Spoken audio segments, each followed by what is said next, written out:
Hi, everybody. Welcome to another Wellness Minute with Wes. And tonight, who's winning the food war? Who is winning the food war? You know, when I was younger, I don't know about you, but back in the younger days when I was in the service, I remember watching C-SPAN, I think it was, not because I wanted to, but that's the only thing we could get in the day room at the time when we were eating our pizza before whatever. I ain't going to go into details about why we were eating pizza that time of night. But anyhow, people were suing the tobacco companies because they were suffering from diseases brought about by drinking or smoking cigarettes. And at that time, they were claiming that the tobacco companies were lacing the cigarettes with nicotine to make them more addictive. Could that be what the food industry is doing to our food? Just something to think about. Hey, I got a special guest that I'm bringing on this evening, a neuroscientist from the University of Louisville, a good friend of mine, Dr. Gina Nobles. Gina, welcome to Hi. Wellness Minute with Wes. Thanks for joining. Hey, before we even drop into this, just tell everybody a little bit about yourself so they know who you are, how educated you are. What do you know? What do I know? Well, thanks, Wes, for having me on. And I am originally from Louisville, Kentucky. Oldham County, actually. And I graduated from the University of Louisville with a PhD in visual neuroscience in 2010. I moved then to Houston, Texas to do a postdoc, which is a kind of a training position at the medical campus in Houston. I did that for 4 years, and I didn't really feel like I was making much of an impact. So I left academic research for a while, and I moved to Austin, Texas, where my fiance at the time is also a researcher at UT. And I dipped into the business world. But and health and wellness kind of came about when I kind of ventured out of the academic realm into the business world. But my health and wellness journey started actually back when I was in Houston, because I'm not sure if most people are aware, but Houston, the medical campus is the largest medical campus in the world. And there are about 375,000 people that come in and out of that campus every day. And that includes doctors and staff, but it's patients. And while I was there, I really started thinking to myself, my goodness, is there really that many sick people in the world, or, especially here? And the answer is yes. And so I just kind of started going on this journey of wondering, like, why are people so sick? Why do we have the best medical care, the best prescriptions, the best doctors, the best procedures, and people are still so sick? And my research just led me to finding out that it's a lot of lifestyle illnesses, some chronic diseases, heart disease, type 2 diabetes, cancer, things like that. But when I saw that it was lifestyle illnesses that were some of the leading causes, it actually was good news to me, because if it's lifestyle, then it's reversible or preventable. Well, that's interesting that you bring that up, because that's what we hear all the time. We hear it a lot on TV. Dr. Oz, the doctors, I don't know about you guys. My wife and I used to watch those shows a lot and like them because they're pretty educational and you learn things. But a lot of times they say it is activity, and true, our lifestyles have changed. I understand years ago, when we were kids, we rode our bikes or we walked everywhere. Today, you don't do that. You don't see kids going anywhere. Usually they're in the room playing their games on their computer or sitting behind a TV. Lifestyles have changed as the world has evolved. So I understand that. But there's a big reason why people are eating more. It's funny. You always hear about people talking about poverty and people that don't have enough food, but there's no reason why anybody in the United States should be doing without food. I'm sure there are cases where they aren't, but it's funny to me, ironic, I guess you could say, to see people who are even trying to watch what they eat, still having a food problem. And, I know, I can share this for those of you watching it. I know that Dr. Nobles is locked arms, I guess, with several other doctors and a whole group of people in a natural health revolution, because you're trying to alert people that there's more than meets the eye. And that's why I'm calling this winning the war with food. being a neurologist, neuroscientist, you Yeah, understand. not a neurologist. Neuroscientist, you understand how addictions work. And what I would like to ask you, is it possible that the food industry is doing something to our food? Like we used to suspect the tobacco companies were lacing our tobacco with nicotine to make it addictive. Could they be doing something to our food to make us want to eat more? Well, I personally think so. And I have actually done some reading on different research studies. And I mean, addiction is a huge field of research. I think we can, before we get into that, I think we can all agree that food just isn't what it used to be. We've gotten into this world of convenience foods. And you and I spoke a little earlier, you know, the whole idea of convenience foods started post-World War II. Our schedules started getting busier. We wanted something quick. Convenience foods became an exception. Now it's become the norm. And convenience foods are not real food. And so when we start to think about what's in our food now, yes, I do believe that I don't think many people would disagree that there's additives put into our foods. We have a ton of calories, but there's very little nutrition. And when you start feeding yourself full of basically processed foods, chemicals, you're adding things into the food sources that don't need to be there. Food addiction is a real thing. Food addiction can be likened to drug addiction, because what I mean is that processed foods do have a powerful effect on the reward center of the brain. It's called the nucleus accumbens, and it is a complicated system, but just talking about the reward center, that's where a neurotransmitter called dopamine works. And dopamine gives us pleasure. So, of course, you know, we want to seek out feelings of pleasure. Well, some pleasure is good, but too much pleasure can actually be detrimental to the biochemistry of our brain. And what I mean by that is when you start to seek out more and more pleasure, you cause changes to that dopamine system. And what happens is when you do this chronically, it only takes about 3 weeks, the receptors that actually receive those dopamine signals, they start to decrease in number.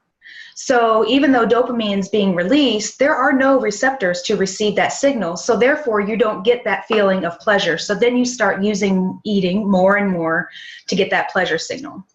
Now go ahead. So that's when you're saying receptors, so the cells actually have receptors on them, right? So they can receive the dopamine and ingest it. And then, so the body keeps giving us more and more dopamine, but there's no receptors to receive that in, so we're not getting satisfied, so we keep... Correct. Kind of like the drug addict. It's down regulating the receptors on the receiving end. So that's when that's too much. Too much signaling can downregulate the number of receptors to where they either get saturated and they can't respond to dopamine, or there's actually fewer in number. So there have been a lot of studies with obese people that image their brain and reward center while they're looking at food and while they're eating food. And to try to be as simple as possible, there have images when an obese brain is being imaged, when they're looking at a food that's pleasure food or something that gets them excited, the wanting part of that reward center actually lights up. So that's working. But when they actually eat the food, the liking part of the reward center, it's not sending out a signal. So they're eating it, but they're not really getting that pleasure feeling. So they keep eating more and more to try to get to that pleasure feeling. And so it's just one of those things where you have to eat more and more to get to that feeling that you had at the beginning. So what does that sound like? That's drug addiction. Well, that's right? Interesting. I did some reading prior to this, so I didn't feel stupid talking to you about this subject. They mentioned in this article I read, we're getting a lot of empty calories. I'm trying to think how many thousands of calories. What is it, like 1,200 calories you get from a Big Mac and French fries? And they were saying the average caloric intake that we should have is around 2,000. I'm trying to remember the numbers. So in one meal, we're getting 1,200, but yet we're not full. And I can Right. attest to that because I'm the kind of, when I ate the Big Mac and the French fries, the large fry and the large drink, I had to go get another cheeseburger or fish fillet because I was still hungry. And within the hour, I was putting something else in my stomach. So I had more than enough calories, but I was never getting More than, yes, yeah. You have more than enough calories, but you don't have nutrients. And so your body is, we talked about this earlier, it's a system that's going to survive, and it survives off energy, and food is energy. And so when it's not getting the nutrition that it needs, it's going to continue to seek out those types of nutrients. So it's not going to be satisfied or satiated. And so you're eating all of these empty calories, but you're not feeling full, even though you've consumed way too many calories for you to even burn in a day or two. So that just Dr. leads Nobles, to the consumption of excess calories.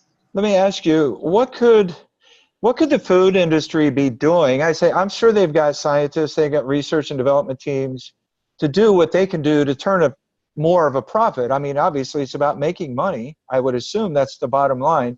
I don't imagine a fast food restaurant's real concerned about my health as much as they're concerned about getting my dollar. So I'm curious, is there something they could be doing to our food to make it to why would it have empty calories? When I said empty calories in that article I read. Cheap, fast, easy. That means money. So the little story we heard about the McDonald's chicken nuggets, right? Only being like 40%. Mm-hmm. And the rest of it's fillers or soy hamburgers. Fillers or soy type of soy product or some byproduct. Remember, there are now I don't know all the FDA regulations, but there are minimums that they have to meet in order for it to say chicken nugget. And so you meet the minimum, you're not going to go above and beyond what the minimum requirement is. And so it's filler. And that filler, who knows what that filler is? And who knows what the nutritional value of that filler is? So it's fast, cheap, and easy, and that equals big bucks. So when you were talking about addiction, is there something that they, just like the tobacco people that I mentioned, is there something the food industry could be adding to our food to make it more appealing and more addictive to us? Well, we can get into the MSGs and the trans fats and all that kind of stuff that sit there. That's the fats, the sugars, the salt. Those types of things are highly addictive and highly pleasurable to us because if you think way, way, way back when, sugar, fats, and salt were not available in our regular diet. So if you came across that, it was consume, consume, consume. Now it's readily available. It's the majority of what's made up in our processed foods. Well, so help me see if I'm drawing the right painting the right picture here. So they're giving us food that's not really real food. We're saying the chicken nugget. It's not real food. and they're putting extra salt or sugar. Extra salt, extra fat, extra sugar. Yes. To make it appealing to us, so we keep eating more of it, and because we're not getting full, we can eat more than we normally would, right? So now we have bigger helpings or bigger portion size. Well, the bottom line is what the research shows is that sugar works on the reward center the same as cocaine, alcohol, nicotine, all those addictive drugs. The sugar works the same way. So it's addiction, whether it's food or whether it's a substance, it's still working on the reward center of the brain. So the foods that are highly addictive, the high processed foods, those are literally changing the biochemistry of your brain. Interesting. That's really interesting. I mean, so people think they're doing a good thing. I mean, is it possible that the food we're buying at the grocery store is the same way?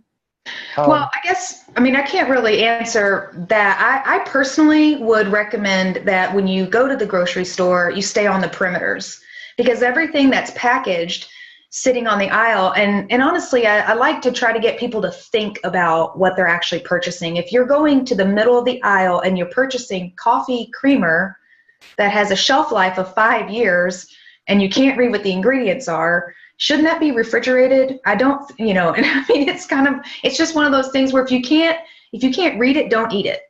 And a lot of times those packaged foods that are made to have shelf lives a lot longer than the expiration date on the package says, there's chemicals and there's substances in there that our bodies cannot recognize. And this brings up a good point in that seminar that we went to, and we talked about the added nutrition and the added nutrients to things, the foods that are fortified with vitamins. The research has shown that those fortified vitamins and minerals are not effective in providing nutrition. So how can Captain Crunch, which is probably 4 cans of soda, how can Captain Crunch have the vitamin D necessary for you to be healthy? I mean, it's ridiculous. And so I always just advise to stay on the perimeters of the grocery. And if you can't read it, don't eat it. And except for quinoa. Quinoa is very tricky for people. For people to pronounce. You can eat that. Yeah. And that's not bad. That's not bad. So, we kind of talked to prepare for this. And like I said, I did a little background reading myself to kind of be prepared to what we were going to be talking about.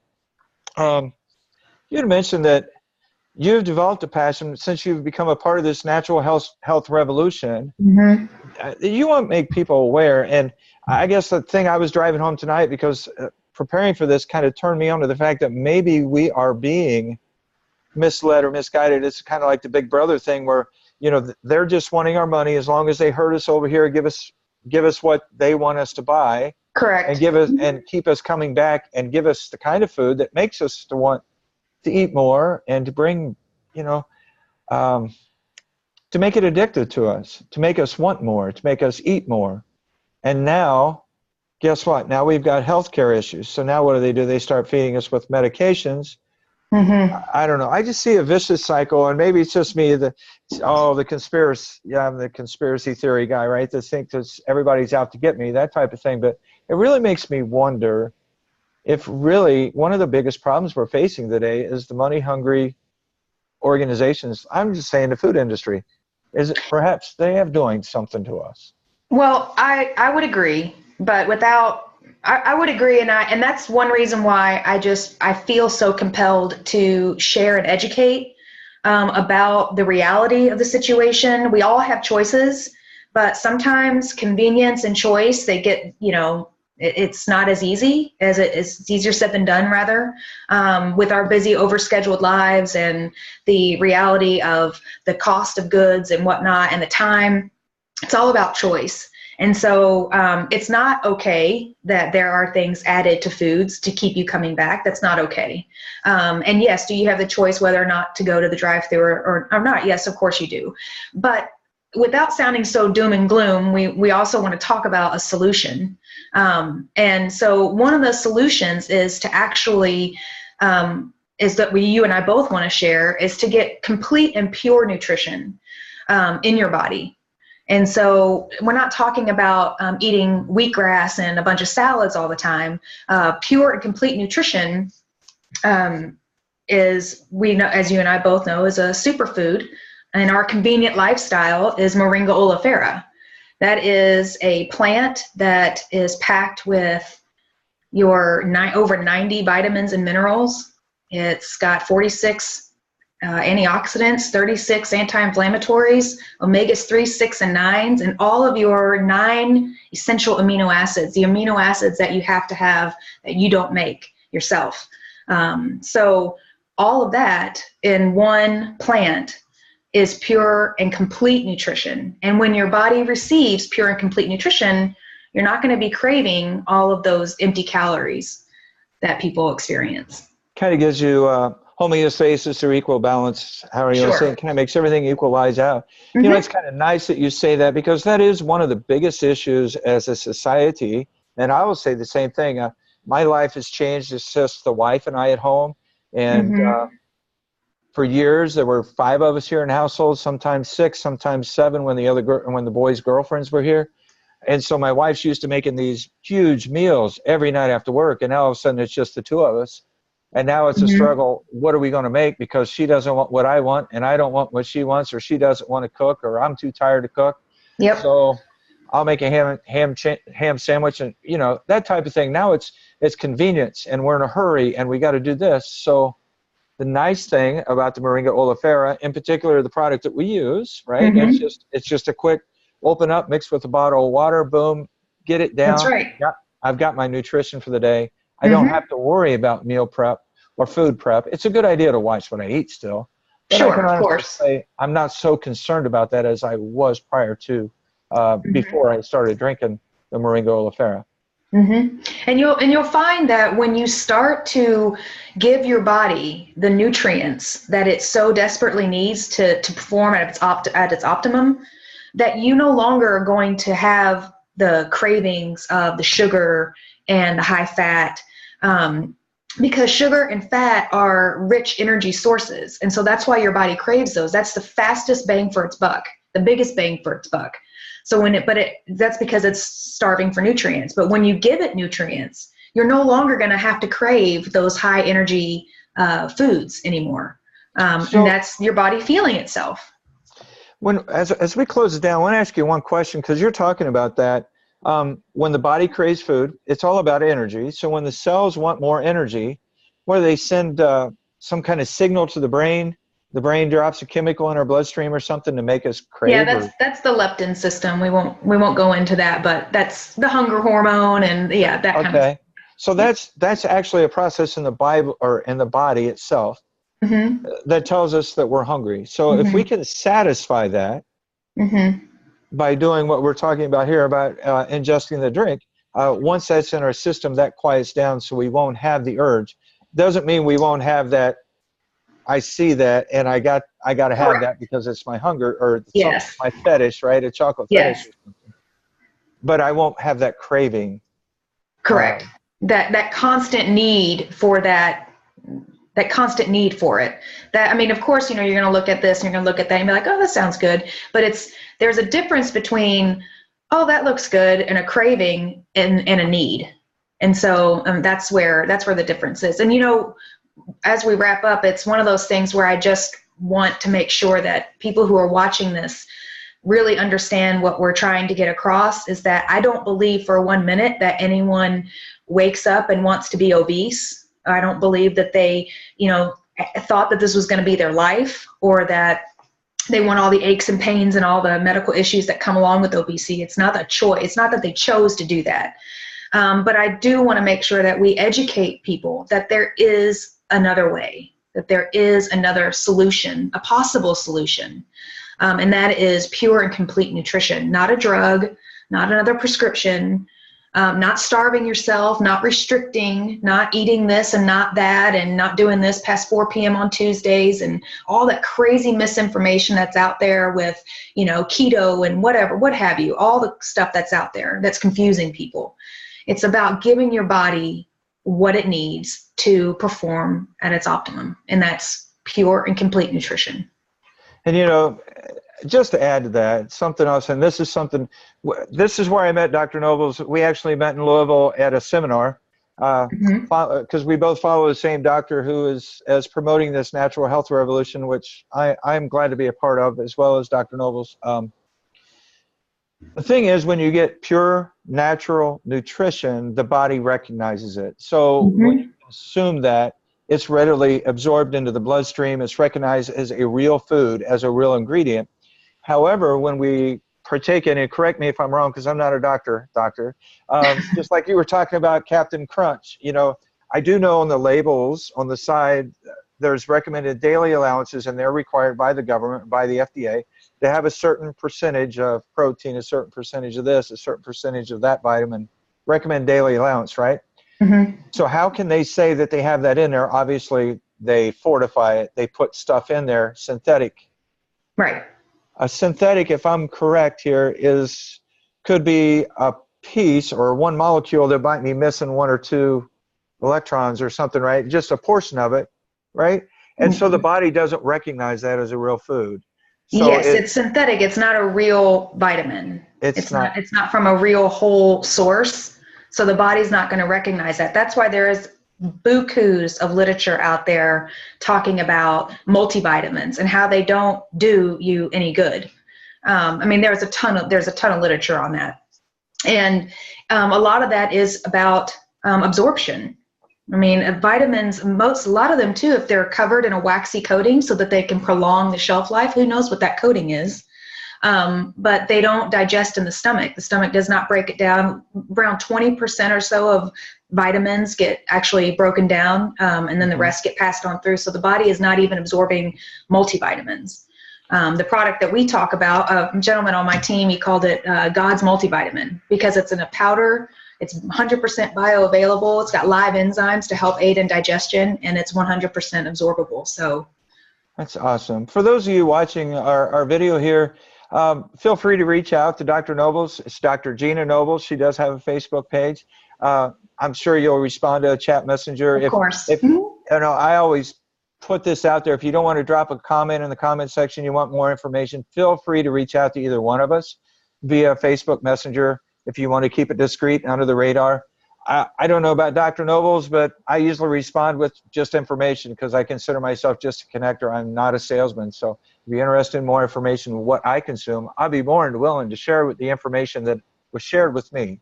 Would you Absolutely. confirm that? Absolutely. Right. And answer any questions and just educate and share. That's all we can do.